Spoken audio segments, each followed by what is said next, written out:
Welcome to Popcorn Planet. I am Andy Signar. We are live. I love when I talk for 2 minutes and I didn't click the go live button. So here I am trying again. You guys missed the countdown. I was grooving to nobody.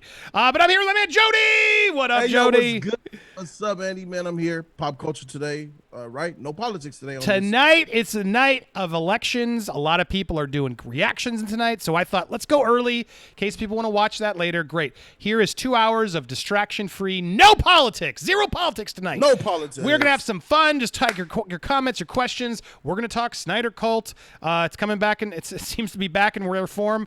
We're going to handle a lot of stuff, your questions, your comments. We may have a special guest. I hope we can have a civil conversation with a special guest. We shall see if that happens. I will keep you looped in if the timing works.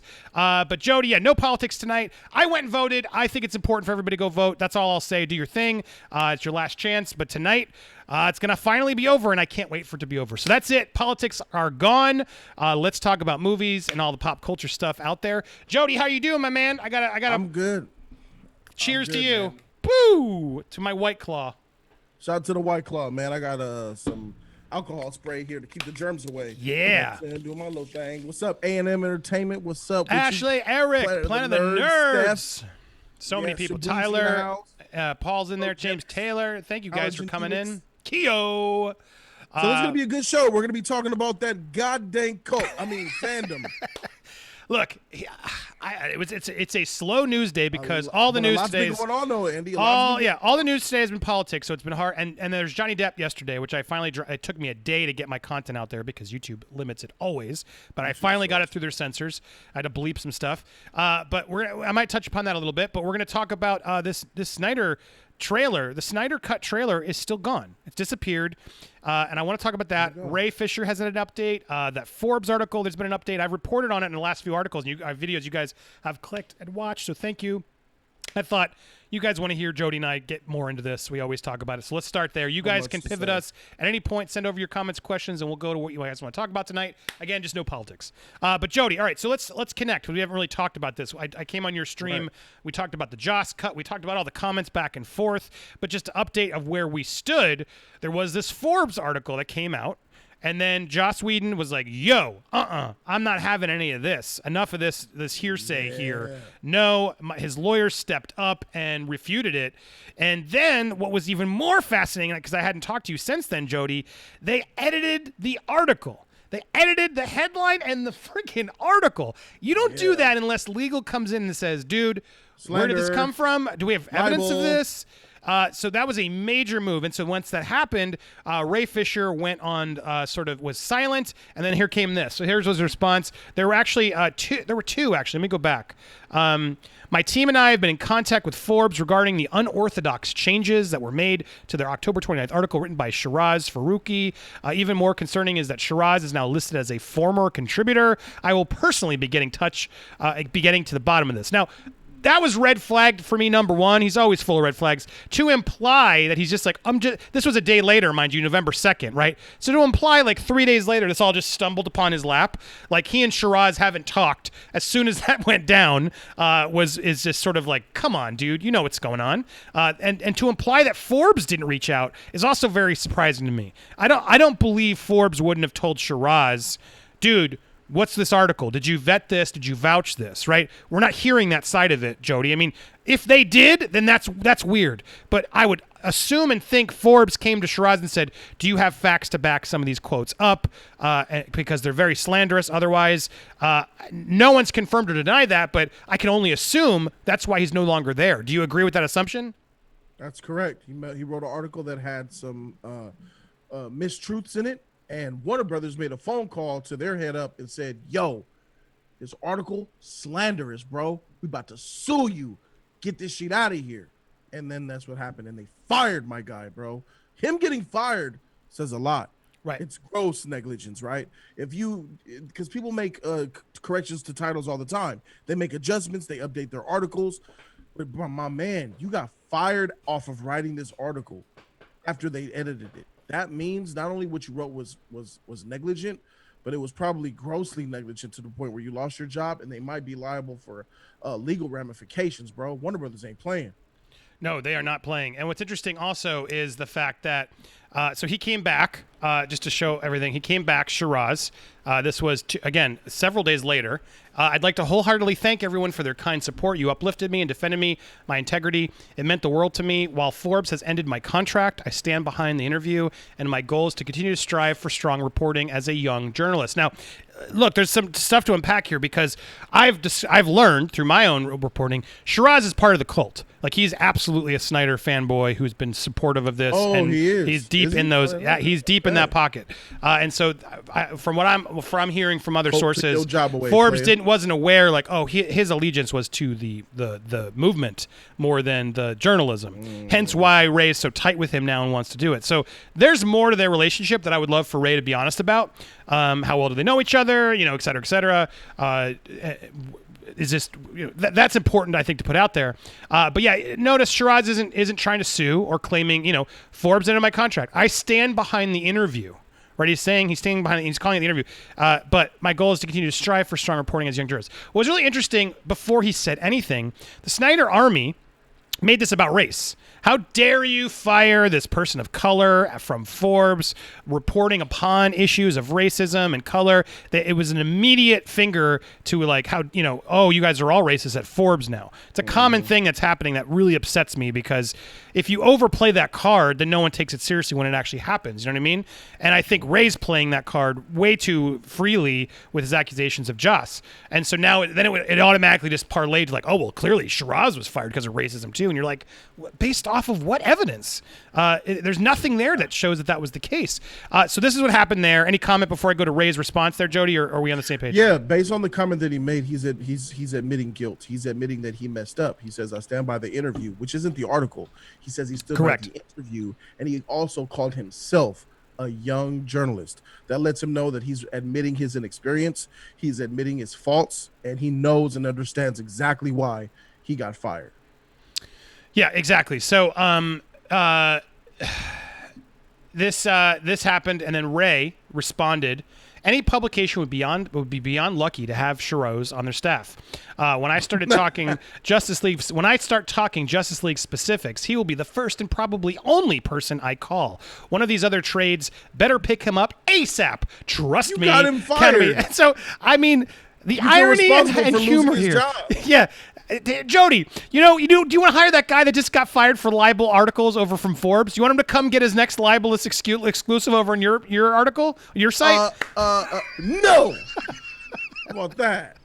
I mean, what the hell is he? And then not only that, but then the ego on him is so apparent here. Don't worry, when I Shiraz, start talking, I'm gonna, back. Trust me, Trades. You're gonna want to pick him up immediately because I'm gonna only talk to him to give you my slanderous nonsense. I mean, what is? I mean, he's more and more Ye Fisher than you couldn't have been. You couldn't have been more Jody Damas. This guy has the ego of Kanye West. And you can say, oh, it's a demeaning. No. I'm not saying that in a demeaning way at all. Kanye West is a egotistical narcissist, right? And that is what Ray is showing above anything. He will do whatever he has to do to get his genius out there, his truths, right? He is absolutely playing plays out of Kanye's book. So Ye Fisher too forever.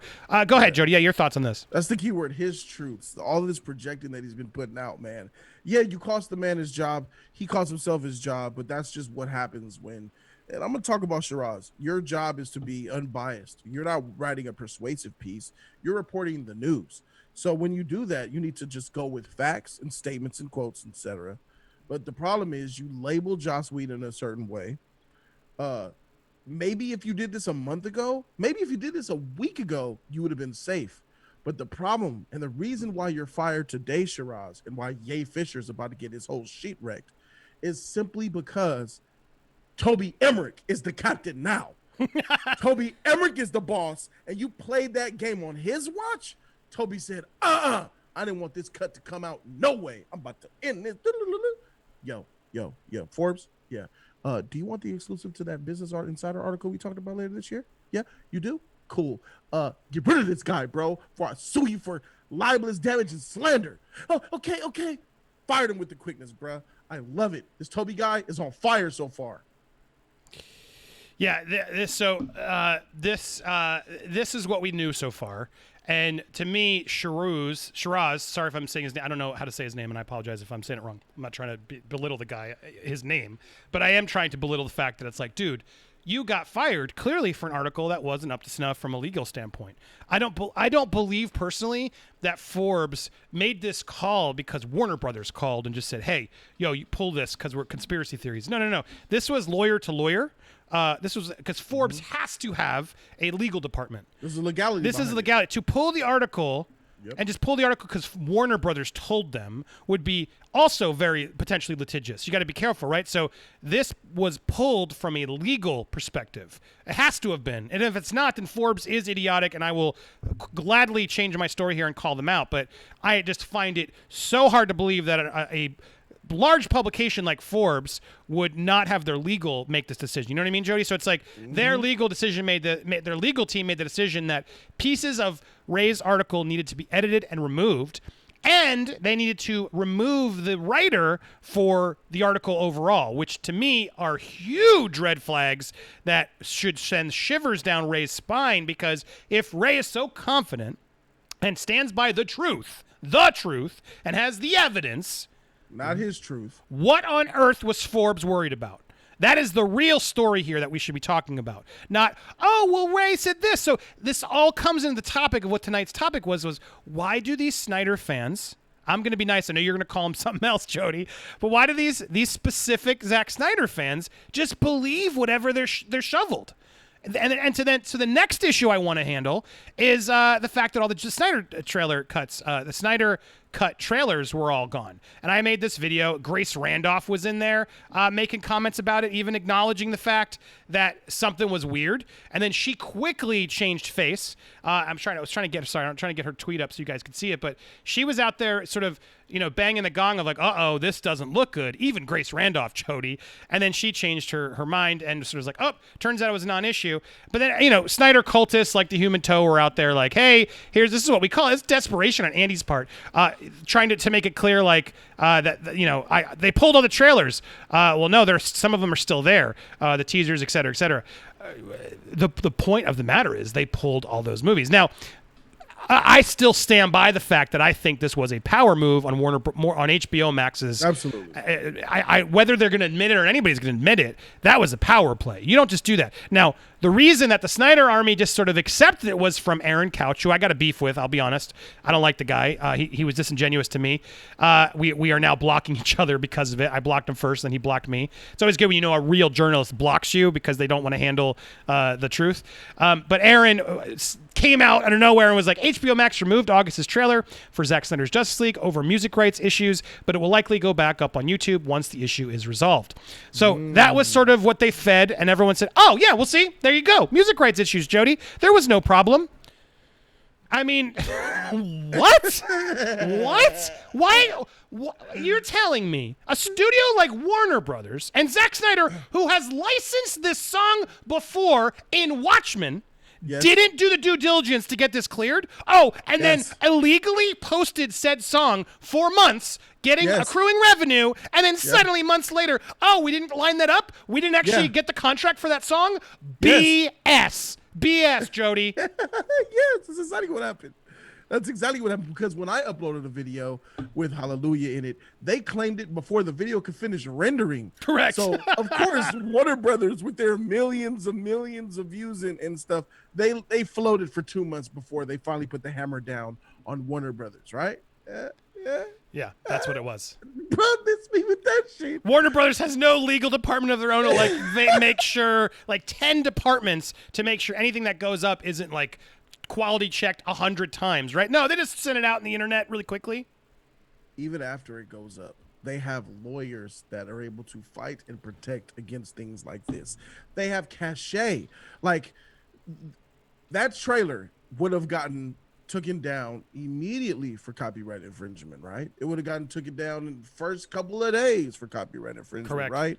Not, what is this? What are we? 3 months, 2 months, 3 months later, bro? Mm-hmm.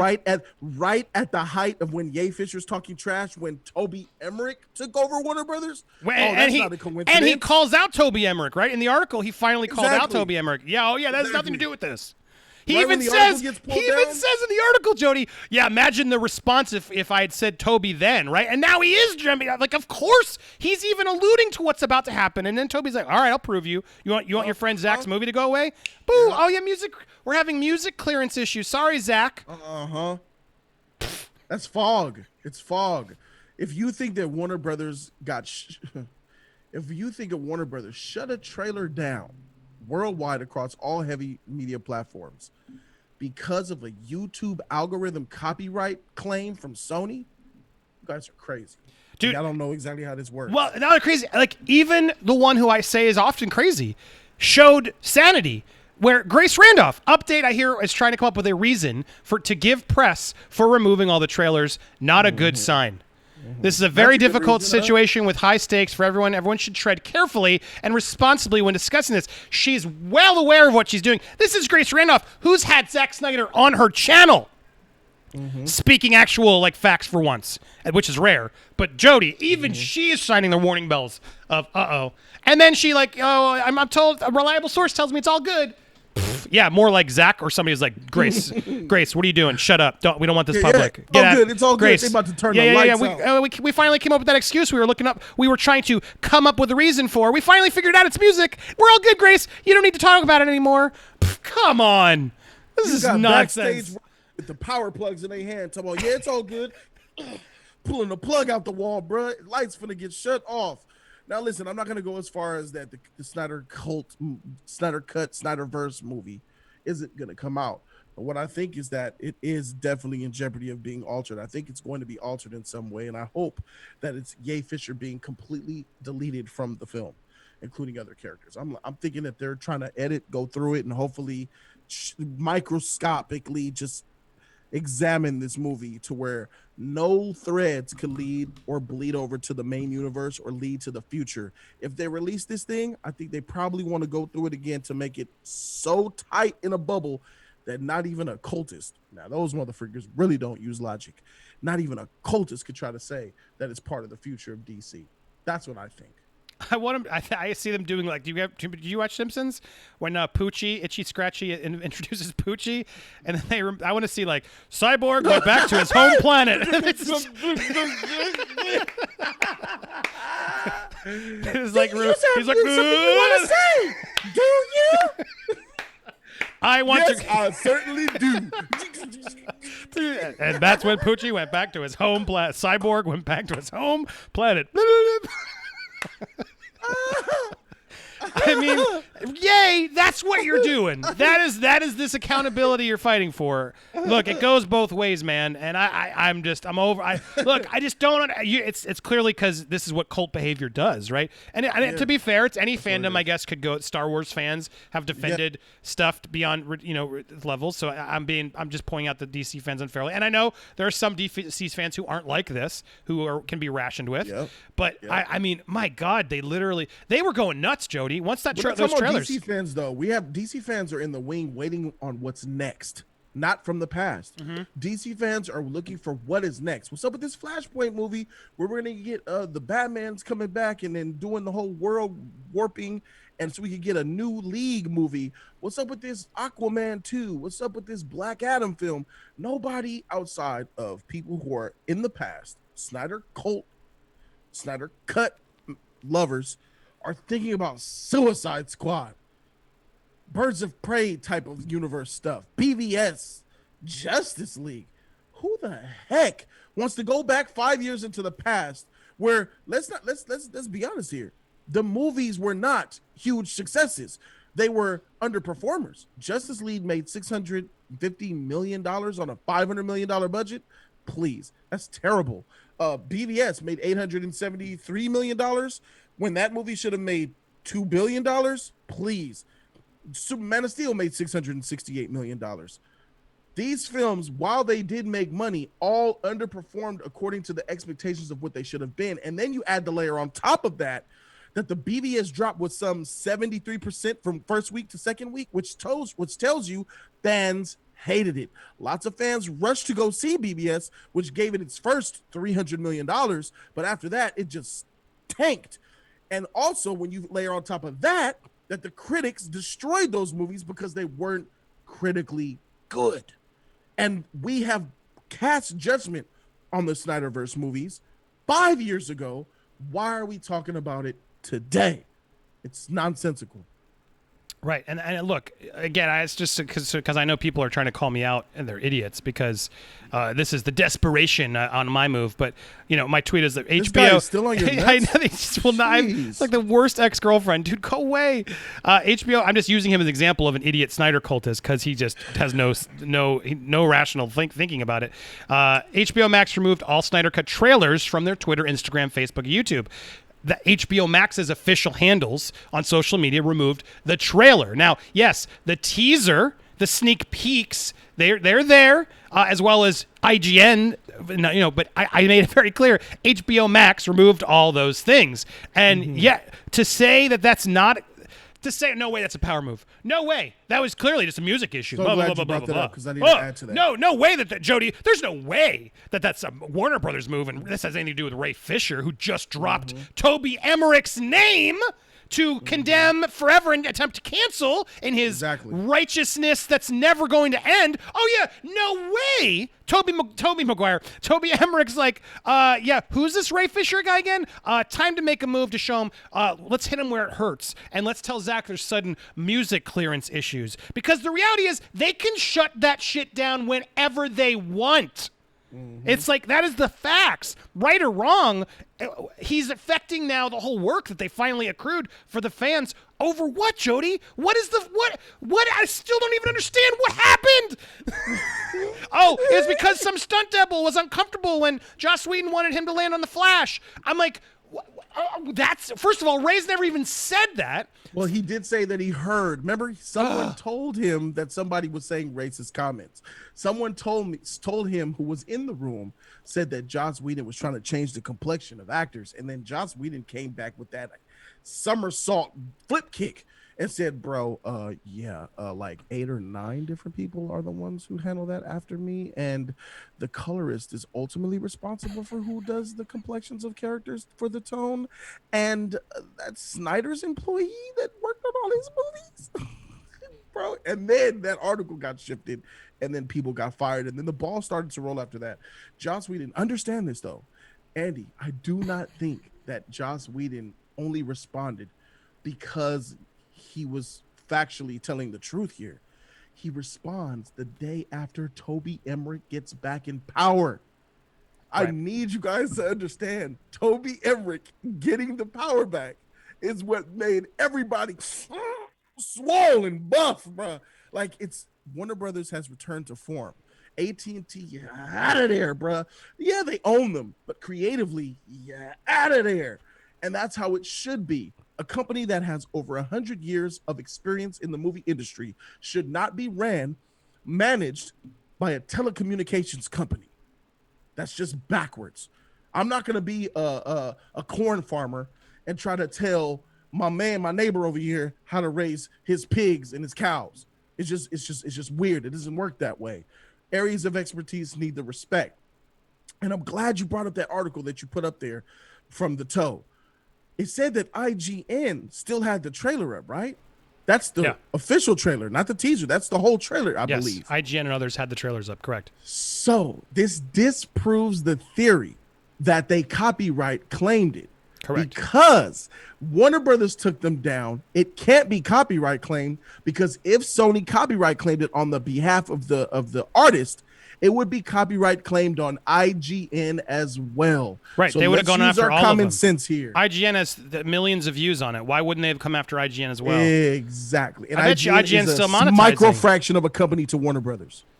Yeah, dude, it makes no sense. Brains, and again, it's a song he's already licensed for a DC movie. Like to say like, oh, well, there was confusion. Dude, I'm sure they're like, oh, yeah, that's Sony and Leonard Cohen. We did that for Watchmen. Cool, go get the same rep. Okay, yeah, you want it again? We know the cost. Cool, it's just a trailer. Here you go. Good, done deal. Like, yes, that is one of Zack's favorite songs. Like, there's a whole personal reason why that song's in. It was like at his daughter's funeral. Like, there was so much thought to that there's no way that was thrown in at the last minute during an edit. And people like you, Matt, and others, these cult members, you guys are just you are so biased. You were so like, I don't actually really care about this as much. I hate hypocrisy, and I lying hate and the I hate the canceling. lying and the people just saying, "Here's the facts. This is the facts. This is the facts." Like Yeah. if you were just to go on Twitter, the Snyder army would just be out there arming everybody with disinformation and saying, "Yeah, well, it's because the music. Oh yeah, it's because this. Oh yeah, and Joss Whedon is a racist." And yeah. It's like, no, you need evidence, facts. You need to have due process. You need to actually do your due diligence, and you don't just follow Twitter mobs. You don't follow Borg life. Resistance is futile. No, I don't follow any mob or army or nobody makes a decision for me but me. And this group. Somebody said in the chat, Jody, before we were live, I will do whatever. We're not a cult. Bruh. I will support whatever Zack Snyder says. That's a cult. And then he said, and then what they say, long live BVS? Yeah, long live BVS. Long live a 2016 movie the world hated? Look, I don't even care if they like the movie, but it's like, it's so weird that you can't speak reason. And the reality is on all this information, it's like there is another side to this. Clearly, there's a lot going on behind the scenes. Cult comes from. I had no choice but to use the word cult, Andy. Like, you don't have a choice, because when you're talking about cultists, right? It's someone who would just, beyond sheep following the shepherd, right? Zack being the shepherd, and Ye Fisher and Jason Momoa being the herd keeps, and then all these sheep of cultists who just I'm telling you right now, and I'm not making a joke about it. I'm being serious.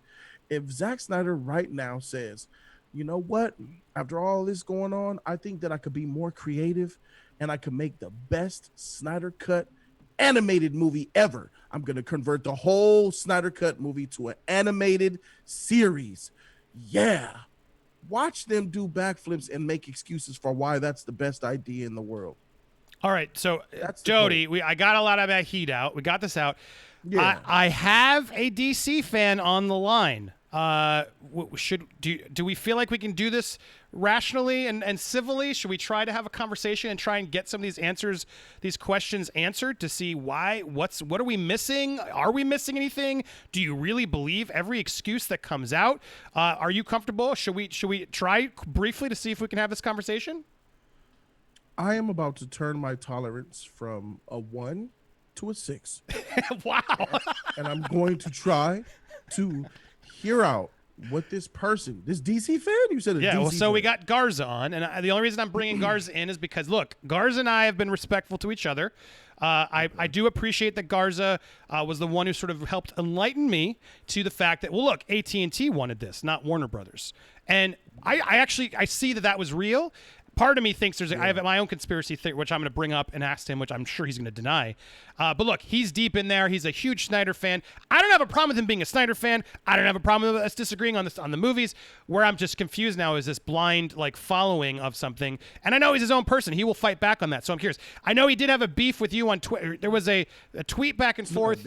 Not a beef, but just there was a call out that he may bring up. But let's see where this goes. Hopefully we can have a quick. So I just sent him the invite here. Let me see. This should be interesting. I invited him. Waiting. All right, let me tell him it's in there. So Andy informed me that those of the people who follow me, that I retweeted a tweet, or I tweeted a tweet about a random person. All those Snyder names look the same to me, and the reason of the lighting of why the guy was dark and versus why in Joss' version he was light and in Zack's he was dark, when he's clearly walking under a light and it's a different setting type of situation, and it was clearly edited to be narratively different. Apparently that's the guy that's about to walk into this room, and I didn't even know that. It blows my mind. Blows your mind, right? You throw a dime on the ground and it lands on someone's head. It's freaking crazy, right? So let's find this out. Let's see what's going on. Okay, so 1 second, just